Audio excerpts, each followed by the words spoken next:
And we're live. Yeah, just start firing in the direction of the rescuers. Probably get you saved. Yeah, give them a good warning shot. You know, give them the old boogie, and they'll come get you. Wonder how Boogie's doing. Wonder if that legal thing is still in the air or wrapping up or what his situation is. I am curious about that. Give him a hard time every now and then, but I do like Boogie as a human being. And like you know, like what he did may have been like incorrect, but I think he's like morally justified, morally in the right in that whole scenario. Like you know, I know where he was coming from. He certainly didn't mean it to like be a bad thing. If anything, it seemed like the best thing he could do, I'm sure, is what he thought at the time. Whenever a YouTuber gets like they turn and start hating on him, I'm sympathetic to what they're going through, right? Like every YouTuber, every Twitch streamer is just a broken vase who's rotated his pretty side towards the audience and his cracked side towards the wall. Every single one of them. So when they finally saw the flaw on the other side of Boogie's vase, they started hating on him. You told me you were Mr. Rogers. You told me that you were this super extra nice guy where if I rob your house, you offer me food and drink and shelter and compassion. And then they saw the other part of that and it wasn't true. But like, of course it wasn't true, right? Like, of course he has another side where he's just a flawed person like the rest of us. And the whole internet turned on him. And it's like, that sucks. But you were silly to think that he was Mr. Rogers in the first place. That's my take on it.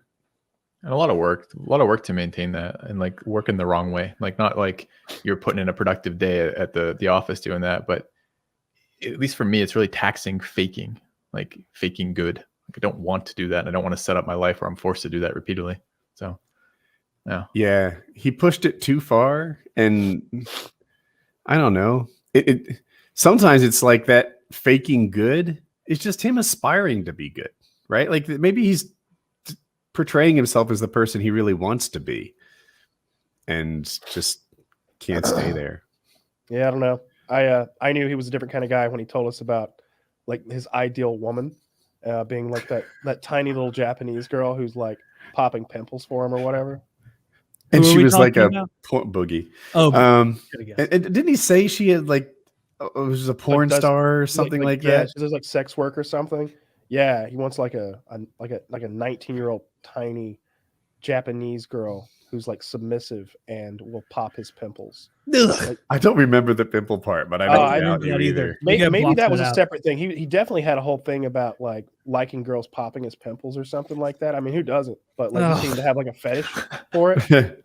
Like, I mean, if you got one right in the middle of your back, like there's nothing. You're like, oh, honey, can you get that thing back there? Like if you've got a girlfriend who like likes to pop pimples, it's a wonderful thing. It's a wonderful thing. You can't get that thing in the middle of your back, right on your spine, and it's looking like an egg back there. Jesus Christ! You seem to be resting a whole lot of your case on that one example. Sure, I'll give you center of the back. What about the rest of the body? I can reach those. Like just yeah. Like, do you want her popping those as well?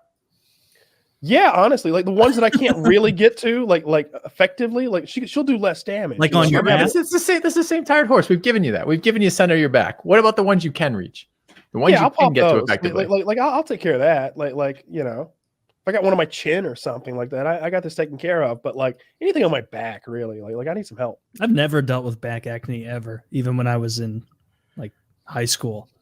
Just never. Yeah. And it sucked because you'd see people like in gym, like changing or whatever into their gym stuff, and it's like, oh no, like it's like a far out Rocky Mountains view, like very just kind of gross and cystic. Sad. I felt bad for it. And then even worse was the poor kids who had that like on their cheeks, on their face. Oh yeah. And then like they get older and they look like Edward James Olmos, or like you can tell Anthony Cumia definitely had a bunch of acne like that because you can see it in the pockmarked cheeks. Edward James, almost famous pockmarked man. Yes, he is. Woody will know this. He is Adama from Battlestar Galactica. Oh, I totally know that guy. Yeah. Do you think he made it in acting because of his weird look? His own pimples.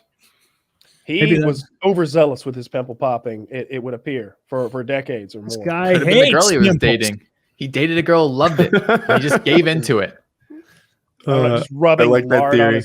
rubbing lard on his cheeks every night before bed. I'm gonna be a character actor. Yeah,